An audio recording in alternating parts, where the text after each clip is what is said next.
If you rewire your social media in this way, your intuition will grow and flourish. My name is Jessica Kinney. I'm an evidential medium and psychic, and I am telling you, if you do this, you will see a major change in your ability to connect and to feel into your intuition. Here is what you need to do right away. If your social media scrolling doesn't feel very uplifting, it might be moving you into a negative headspace. And what that does is it slowly blocks your ability to feel your intuition. There's a few things you can do to rewire your social media and help you boost your intuition. Limiting your time on social media is definitely the number one thing that will help you. But if you are somebody who enjoys checking your socials in the morning before you head into work, that is fine. But make sure that your social media is wired to help you move into a place of positivity. Intuition operates from a plane of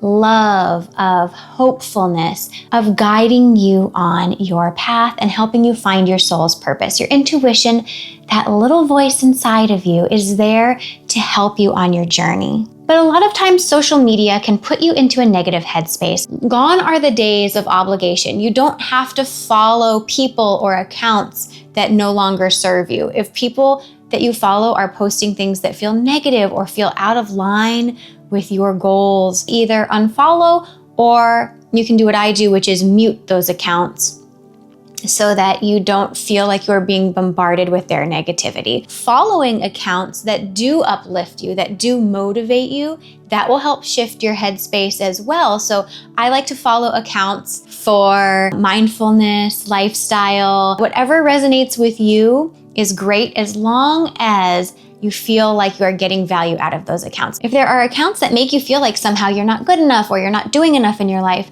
even if those accounts on the surface look positive, they're making you have negative thoughts, and those accounts have to go. Just unsubscribe, say goodbye. You don't need them, because anything that puts your head into a negative headspace is going to hinder your ability to feel into your intuition. And your intuition is helping to guide you on your path. You want to feed it and let it grow. And if you find that you're in a space where you're posting things that are really negative because you're having a rough time, this is where you have the opportunity to take a breath and to really feel into that post that you're about to make. Is this a post that when you look back 6 months or a year from now, you're going to be happy that you made? If you feel like this isn't something that you will be happy you shared down the road, put it into a draft, go back to it a few days or a week later, and then decide if you really want to post that. When it comes to some of the negativity on social media or to these unrealistic ideals and standards that some pages create, this is just 1% of somebody's life. This is just a tiny, tiny snippet.